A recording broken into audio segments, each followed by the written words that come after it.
नमस्कार मंडळी. मी कर्नल पराग गुप्ते. मी भारतीय सैन्यात 31 वर्ष अधिकारी म्हणून काम केलं आणि I retired as a colonel. तर मी असा विचार केला की आता आपण काही व्हिडिओज बनवू, प्रेझेंटेशन्स, ज्याच्यानी की जे बघून तुम्हाला भारतीय सैन्यात जाण्याकरता कशा प्रकारे तयारी करावी हे कळेल. तर आता हे व्हिडिओज आपण स्टार्ट करू. थँक्यू. नमस्कार मित्रांनो. आता आजच्या ज्या लेक्चरमध्ये आपण बोलणार आहोत पिक्चर परसेप्शन आणि डिस्कशन टेस्टबद्दल. तर पिक्चर परसेप्शन आणि डिस्कशन टेस्ट जी आहे ती एक अशी टेस्ट डिझाईन केलेली आहे की ज्याच्याने तुमचं बघण्याचा, कुठल्या गोष्टीकडे बघण्याचा दृष्टिकोन, तुमची गोष्ट सांगण्याची क्षमता, आणखीन तुमची विचारशक्ती ह्याच्यावरती फोकस करतो. त्यामुळे मी जे सांगितले ते कॉम्पोनंट्स आहेत. पहिली गोष्ट काय आहे की तुम्ही जे चित्र दाखवलं आहे ते कशा प्रकारे बघता. मग दुसरं, त्याच्यावरती तुम्ही जी गोष्ट लिहिता ती कशा प्रकारे लिहिता. आणखीन त्याच्यानंतर त्याच्यावरती ग्रुप डिस्कशन होतं, तर ती कशा प्रकारे तुम्ही तुमचं नॅरेटिव्ह सांगू शकते. तर पिक्चर परसेप्शनमध्ये काय होतं की पहिल्यांदा तुम्हाला एक चित्र दाखवलं जातं साधारणपणे 30 सेकंदाकरता. आणखीन हे चित्र जे आहे ते बघितल्यावरती त्याच्यावरती तुम्हाला एक स्टोरी लिहायची आहे, मग ती स्टोरी सांगायची आहे आणि मग त्या स्टोरीवरती ग्रुप डिस्कशन व्हायचं आहे. तर स्टोरी रायटिंग जे आहे ते सगळ्यात पहिलं, तुम्ही जे पिक्चर बघितल्यावरती तुम्हाला 1 मिनिट दिलं जातं. 30 सेकंडकरता पिक्चर बघायला दिलेले आहेत. त्यानंतर 1 मिनिट आहे त्याच्यातले की डिटेल्स नोट करायसाठी. की डिटेल्स म्हणजे काय आहे की त्याच्यामध्ये जे कॅरेक्टर्स आहेत, कॅरेक्टर्स म्हणजे माणसं आहेत किंवा बायका, स्त्रिया की जी कॅरेक्टर आहेत ते, त्यांचं जेंडर काय आहे, एज काय आहे आणि काय मूड आहे त्यांचा, हे ते तुम्हाला डिपिक्ट करायचं आहे. आणि त्याच्यानंतर मग 4 मिनटं दिली जातात तुम्हाला त्याच्यावरती एक स्टोरी लिहायसाठी. एकदा इंडिव्हिज्युअल स्टोरी रायटिंग कंप्लीट झालं की तुम्हाला ग्रुप्समध्ये डिवाईड केलं जातं. एका ग्रुपमध्ये साधारणपणे 12 ते 14 किंवा 12 ते 18 कॅन्डिडेट्स असू शकतात आणि प्रत्येक मेंबरला एक ऑपॉर्च्युनिटी दिली जाते, त्यांनी लिहिलेली स्टोरी काय आहे ते सांगायचं. तो नाव यू कॅन इमॅजिन की everybody is writing a story. सगळे स्टोरी लिहित आहेत आणि प्रत्येकाची स्टोरी वेगवेगळी असणार. आणि ते प्रत्येकाने आपापली स्टोरी सांगून झाल्यावरती त्याच्यावरती तुम्हाला डिस्कशन करायचं की डिस्कशन करून शेवटी त्याच्यामधनं एक स्टोरी बाहेर निघायची. तर अशा प्रकारे जे PPDT आहे त्याच्यामध्ये जे सक्षमता मिळवण्यासाठी किंवा मास्टर करायसाठी त्याला काही गोष्टी अशा आहेत ज्या तुम्ही करू शकता. सगळ्यात पहिली आवश्यकता आहे की तुमचं ऑब्झर्वेशन, की एक चित्र बघितल्यावरती तुम्ही त्याच्यामध्ये कशा प्रकारे बघता ते. तो ॲक्युरेटली तुम्हाला हे बघितलं पाहिजे की त्याच्यामध्ये डिटेल्स काय काय आहेत, त्याच्यात जे कॅरेक्टर्स आहेत त्यांना काय म्हणायचं आहे, आणखीन त्यांचा मूड कसा आहे किंवा ते पॉझिटिव्ह आहेत, निगेटिव्ह आहेत, ॲक्शन काय होते, म्हणजे ओव्हरऑल पिक्चरमध्ये सीन काय आहे, चित्र बघितल्यावरती सीन काय आहे तुमच्या लक्षात आलं पाहिजे. आणि त्याच्यामधले जे कॅरेक्टर्स आहेत त्या कॅरेक्टर्सपैकी एक कॅरेक्टर तुम्हाला मेन निवडायचं आहे आणि त्यांचे एक्सप्रेशन्स काय आहेत वगैरे ते तुम्हाला कळले पाहिजे. नेक्स्ट इज तुमची जी स्टोरी टेलिंग ॲबिलिटी. जी स्टोरी तुम्ही लिहिताय ती अशी असली पाहिजे की म्हणतात ना, ती गोष्ट ऐकून समोरचा मंत्रमुग्ध झाला पाहिजे, त्या प्रकारची स्टोरी तुमची डेव्हलप झाली पाहिजे. पण हे जे प्लॉट डेव्हलपमेंट करता त्याच्यामध्ये please remember that keep it realistic. आपल्याला इथे कुठेही सुपर ह्युमन किंवा सुप्रीम कॅरेक्टर्स नाही दाखवायचे. जी गोष्ट तुमच्या गोष्टीमधला हिरो करू शकतो ती साधारणपणे तुम्हाला करता आली पाहिजे. आणि त्यांचा मेन कॅरेक्टर जेव्हा तुम्ही निवडताय गोष्टीतला, तो you select a main character who is closer to your age. आणि त्याच्यामध्ये इमोशनल रेझोनन्स असला पाहिजे. म्हणजे त्या गोष्टीमध्ये त्यांनी जर का दाखवलं असेल की काहीतरी ब्रेव्हरीचा प्लॉट होतोय, तर तुम्ही तुमच्या गोष्टीमध्ये काहीतरी दुःखद घटना, ॲक्सिडेंट वगैरे असं नाही दाखवलं पाहिजे. तर हे जरा तुम्हाला त्याचा इमोशनल रेझोनन्स त्या चित्रामध्ये काय आहे तो तुम्हाला नीट कळला पाहिजे. नाव नेक्स्ट इज ग्रुप डायनॅमिक्स आणि कम्युनिकेशन. म्हणजे ही स्टोरी तुम्ही जी लिहिली, त्यानंतर तुम्ही तुमची स्टोरी सांगितली, बाकीच्या कॅन्डिडेट्सनी आपापल्या स्टोऱ्या सांगितल्या आणि मग त्याच्यावरती तुमचं डिस्कशन होणार आहे. सो ह्या डिस्कशनमध्ये तुमचे इंटरपर्सनल स्किल्स किती स्ट्रॉंग आहेत हे दिसून येतं. व तुमचं ॲक्टिव्ह लिसनिंग किती आहे. म्हणजे समोरचे जे सांगतायत आपापली स्टोरी, त्या स्टोरीमध्ये त्यांना काय म्हणायचं आहे हे तुम्हाला लगेच लक्षात आलं पाहिजे. आणि ज्या वेळेला तुम्ही त्यांचे पॉईंट्स काउंटर करताय किंवा त्याचे पॉईंट्सला ॲड ऑन करताय, तो you should preferably contribute constructively to the collective narrative. म्हणजे त्यांची जी स्टोरी आहे, जी इम्पॉर्टंट स्टोरी जी येते, त्याच्यावरती तुम्हाला बिल्डअप करता आलं पाहिजे तुमच्या स्टोरीमधनं किंवा डिस्कशनमधनं. तर हे इफेक्टिव्ह कम्युनिकेशन टेक्निक्स जे आहेत ते तुम्हाला प्रॅक्टिस करायला हवं. जे आधीच्या एपिसोडमध्ये किंवा लेक्चरमध्ये मी म्हटलेलं आहे की तुम्ही जेवढं मित्रांबरोबर ग्रुप डिस्कशनची प्रॅक्टिस कराल तेवढं तुम्हाला हे चांगलं जातं. आता जी स्टोरी लिहायची आहे ती तुम्ही काय स्टोरी लिहिता ह्याच्यावरनं तुमचं सायकोलॉजिकल असेसमेंट जे आहे ते SSBमध्ये केलं जातं. कारण तुमचं परसेप्शन काय आहे, तुमचे ऑब्झर्वेशन स्किल्स काय आहेत आणि तुमची ॲबिलिटी काय आहे एक कोहेरंट स्टोरी बनवायसाठी. सो त्याच्यासाठी काही गोष्टी तुम्हाला लक्षात ठेवलं पाहिजे. सगळ्यात पहिलं तर जे ऑब्झर्वेशन आहे, तुम्हाला ऑब्झर्वेशन करता जेव्हा 30 सेकंद दिली जात आहेत तेव्हा focus on the complete image. संपूर्ण चित्रामध्ये काय दाखवलं आहे हे तुम्हाला लक्षात आलं पाहिजे. Don't get stuck on any one part. एका पार्टमध्ये तुम्ही लक्ष ठेवलं आणखीन दुसरं हे नाही. घाईघाईनी ते कॅरेक्टर्स आणखीन त्यांचं एज किती आहे आणि प्लस मायनस वगैरे हे लिहायची घाई करू नका. आधी सगळे कॅरेक्टर्स काय आहेत ते नीट समजून घ्या आणि मग लिहा. Scan the image as a whole. म्हणजे संपूर्ण इमेज नीट बघा आणि कॅरेक्टर्सना आयडेंटिफाय करा, एस्पेशली जे ह्युमन कॅरेक्टर्स आहेत. Pay attention to their gender if identifiable. त्यांचा देखावा कसा आहे, आणखीन त्यांचं वय काय आहे आणि त्यांचे इमोशनल एक्सप्रेशन्स म्हणजे त्यांचा मूड काय आहे हे याच्याकडे लक्ष द्या. आणि त्या पिक्चरमधलं सेटिंग काय आहे, ते बॅकग्राऊंडमध्ये जे सेटिंग काय आहे त्याच्याकडे लक्ष द्या. आणि त्या सेटिंगमध्ये बॅकग्राऊंडमध्ये काही वस्तू त्याच्यात दाखवल्या असतील तर तुमच्या स्टोरीमध्ये त्या वस्तू तुम्हाला वापरायच्या आहेत हे लक्षात ठेवा.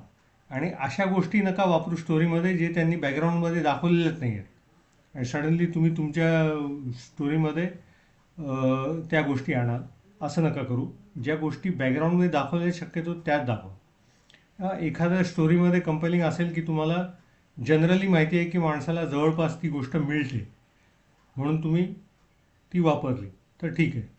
पण तुम्हाला जर स्टोरीमध्ये फक्त एक रश्शी तिथे पडलेली असेल तर त्या रश्शीबरोबर तुम्ही एक क्रेन पण आणला आणि क्रेन ते स्टोरीमध्ये दाखवलं नाही तर ते चुकीचं होतं. नेक्स्ट काय आहे की आता 1 मिनिट तुम्हाला दिलेलं आहे की डिटेल्स नोट डाऊन करायसाठी, ज्याच्यामध्ये कॅरेक्टर्स काय आहेत, त्यांचं जेंडर काय आहे, मेल आहे फिमेल आहे किंवा आयडेंटिफाय होत नसेल तर पर्सन आहे पी आहे, त्यांचा मूड काय आहे ते पॉझिटिव्ह आहे नेगेटिव्ह आहे, आणखीन न्यूट्रल असेल तर 0, हे सगळं नोट करायचं आहे. एज काय, एस्टिमेट काय एज करायचं प्रत्येक कॅरेक्टरचं बेस्ड ऑन त्यांच्या अपिअरन्स करता. म्हणजे साधारणपणे लहान मुलगा दाखवला असेल तर 13-14 वर्ष दाखवू शकता किंवा त्यापेक्षा कमी असेल तर कमी दाखवू शकता. जर तुमच्या वयाचा मुलगा किंवा मुलगी दाखवलेले असतील तर त्याप्रमाणे तुम्ही एज लिहू शकता. जर थोडं वयस्कर मध्यमवर्गीय दाखवलं असेल तर 30-35 लिहू शकता आणि जर वृद्ध दाखवले असतील तर 60-65 अशा प्रकारे लिहू शकता. नेक्स्ट इज त्यांचं ॲक्शन डिस्क्रिप्शन. त्या शीटच्या राईट साईडला ते सीनमध्ये काय चाललं आहे हे 3 ते 4 शब्दामध्ये तुम्हाला लिहायचं आहे. जसं फॉर एक्झाम्पल की हेल्पिंग अ सिक मॅन, ठीक आहे, celebrating birthday, escaping from danger, अशा प्रकारे तुम्ही त्याचं एक शीर्षक तिकडे लिहू शकता. त्यानंतर आहे तुमचं स्टोरी रायटिंग.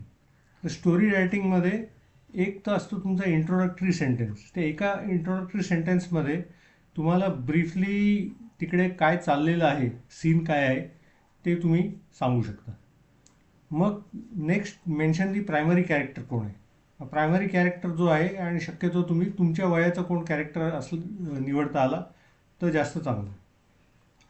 आणि त्याच्यामध्ये मेन ॲक्शन काय आहे, त्या पिक्चरमध्ये मेन सेंट्रल इव्हेंट काय चाललेलं आहे ते तुम्हाला डिस्क्राईब करायचं आहे त्यानंतर. आणि एन्श्युअर दॅट जे ॲक्शन तुम्ही जे लिहाल त्याच्यामध्ये दॅट इज दी फोकस. म्हणजे असं नाही की तुम्ही ते वरती जे टायटलमध्ये लिहिलं हेल्पिंग अ ओल्ड वुमन, आणखीन स्टोरीनंतर लिहिताना तुम्ही सांगितलं की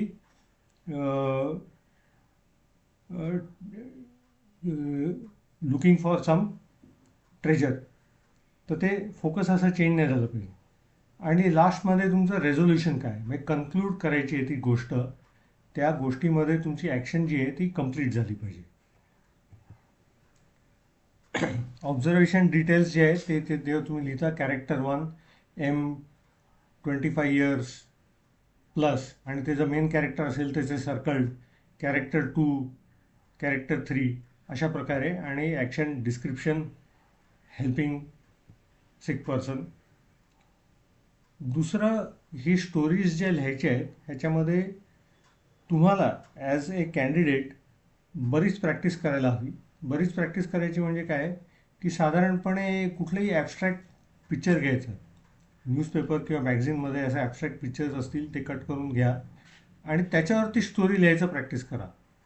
किंवा जर तुम्हाला इंटरनेटवरती पण ही पिक्चर्स अवेलेबल आहेत, त्या पिक्चर्सवरती पण स्टोरी लिहू शकता. Only one thing I will recommend is की त्या पिक्चर्सचे सोल्युशन जे दिलेले आहेत त्या स्टोरीज वाचू नका. Write your own story. जर एकदा तुम्ही ते पिक्चर्सचे दिलेल्या स्टोरी वाचून तयारी करायला सुरुवात केली की तुमचं स्वतःचं इमॅजिनेशन जे आहे, तुमची विचारक्षमता जी आहे ती बंद होते. मग तुम्ही फक्त स्टोरीज कॉपी करू शकता. म्हणून स्वतःच्या स्टोरीज लिहा. पिक्चर घ्या, स्टोरी लिहा, आणि ती स्टोरी लिहून झाल्यावरती मग तुम्ही चेक करा की ह्या स्टोरीमध्ये मी जो मेन कॅरेक्टर जो दाखवला आहे तो बरोबर दाखवला का, त्याच्यामध्ये जे ॲक्शन त्याची जी आहे किंवा सिच्युएशन जी दाखवली आहे ती मी बरोबर दाखवली आहे का, त्यांनी जी ॲक्शन घेतली ती बरोबर झाली का, आणि साधारणपणे जो आउटकम जो मी लिहिलेला आहे तो बरोबर आहे का. अशा प्रकारे तुम्ही प्रत्येक स्टोरीला लिहून झाल्यानंतर तपासून पहा, स्वतःच तपासून पहा. दुसरं कोणाकडे तपासण्याची आवश्यकता नाही पडली पाहिजे. एवढा कॉमन सेन्स तुमच्याकडे असला पाहिजे. आणि नेक्स्ट म्हणजे जेवढी तुम्ही ते प्रॅक्टिस कराल तेवढं तुमचं ही विचार करण्याची क्षमता, बेसिकली ज्यावेळेला तिथे SSBला तुम्ही जाता तेव्हा एक तर तुम्हाला PPDTमध्ये स्टोरी लिहायची आहे आणि त्याच्यानंतर त्याच्यावर डिस्कशन करायचं आहे. त्या व्यतिरिक्त तुम्हाला अजून 12 स्टोरीज लिहायच्या आहेत त्यानंतर थेमॅटिक ॲप्रिसिएशनमध्ये. तर ही जेवढी प्रॅक्टिस कराल ती उपयोगी पडेल. Okay. Now come to the discussion part of the PPDT. आता डिस्कशनमध्ये काय आहे की तुम्ही जेव्हा इंडिव्हिज्युअल तुमची स्टोरी नॅरेट करता त्यावेळेला you should be calm and confident. कधी कधी असं होईल की तुमच्या अगोदर ज्यांनी स्टोरी आपली सांगितली त्याची स्टोरी ऐकल्यावरती तुम्हाला वाटेल की आपल्या स्टोरीमध्ये थोडासा बदल करायला हवा की काही हे असेल. तुम्ही जरी त्याच्यामध्ये एक छोटा त्याच्यामध्ये जर का बदल केला तरी काही हरकत नाही. You speak what you think is the correct thing. Okay. But be calm and B confident. तिथे घाबरून जाऊ नका की अरे मी तर स्टोरीमध्ये हे लिहिलेलं, हा एखादा पॉईंट त्याच्यामध्ये चुकीचं झालं आहे. आणि तुमच्या स्टोरीची की पॉईंट्स तुम्ही लक्षात ठेवा.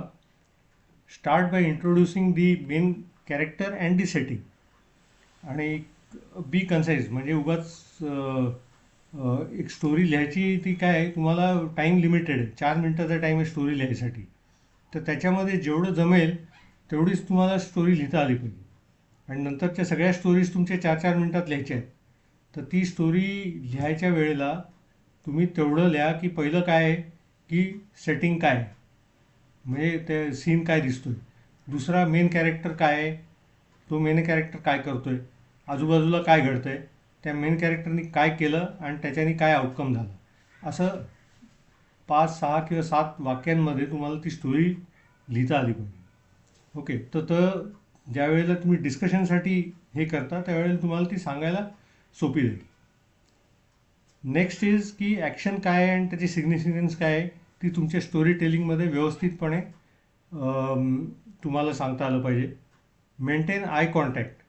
सगळे जे बाकीचे कॅन्डिडेट्स आहेत त्यांच्याशी आय कॉन्टॅक्ट मेंटेन करून क्लिअरली आणि कॉन्फिडेंटली, आत्मविश्वासाने आणि स्पष्टपणे तुमची स्टोरी सांगा. आणि जे ॲसेसर्स आहेत त्या ॲसेसर्सकडे बघायचं नाही आहे स्टोरी टेलिंगच्या वेळेला, तुम्ही तुमच्या दुसऱ्या कॅन्डिडेट्सकडेच बघायचं आहे. ग्रुप डिस्कशन ज्या वेळेला होईल त्यावेळेला स्टार्ट विथ समरी.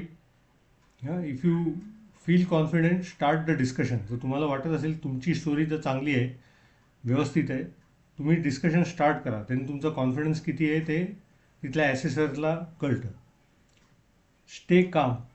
म्हणजे आपलं कधीही जे चित्त विचलित होऊन देऊ नका. आणखीन जर डिस्कशन जे आहे ते जर हिटेड झालं तर थोडं थांबा. त्याच्यामध्ये गॅपसाठी तुम्हाला ज्या वेळेला संधी मिळेल त्यावेळेला आपले पॉईंट्स त्याच्यामध्ये घाला. अननेसेसरी आपला आवाज चढवून बोलायची आवश्यकता नाही, भांडण करायची आवश्यकता नाही. कोलॅबोरेट करायचं आहे तिकडे. म्हणजे बाकीचे जे आहेत त्यांच्या स्टोरीबरोबर आपली स्टोरी मिळून घ्यायची आहे आणि स्टोरी सांगायची. कॉम्पीट नाही करायचं. आणि be willing to merge ideas. म्हणजे जर दुसऱ्यांनी सांगितलेलं एखादा आयडिया जी आहे ती जर चांगली वाटत असेल तर तुम्हाला त्याच्यामध्ये तो पॉईंट तुमच्या स्टोरीमध्ये घ्यायला काही हरकत नाही आहे. आणि मग एंडमध्ये if you feel quite confident summarise the discussion.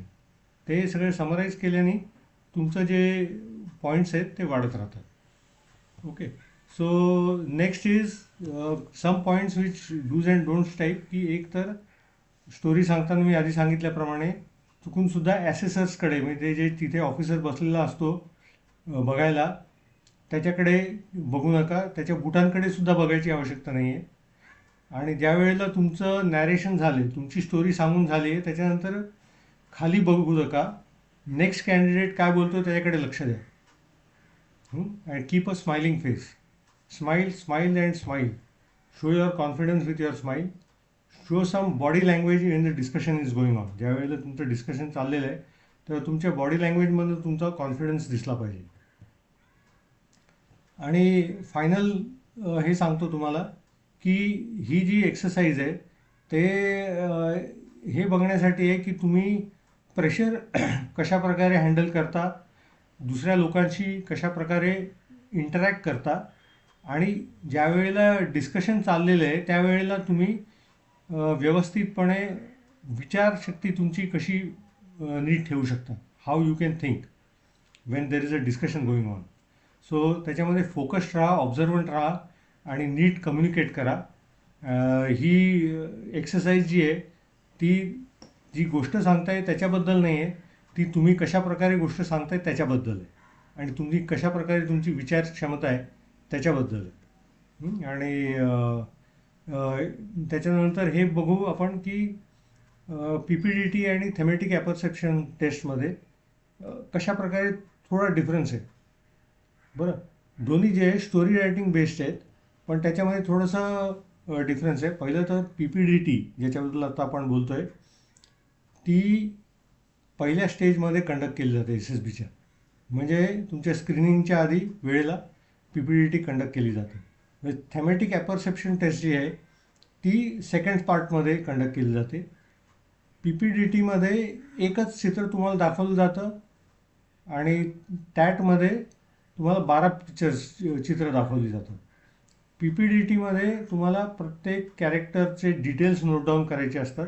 त्यांचं वय काय आहे, त्यांचा मूड काय आहे, आणखीन संक्षिप्तमध्ये काय चाललं ते लिहायचं असतं.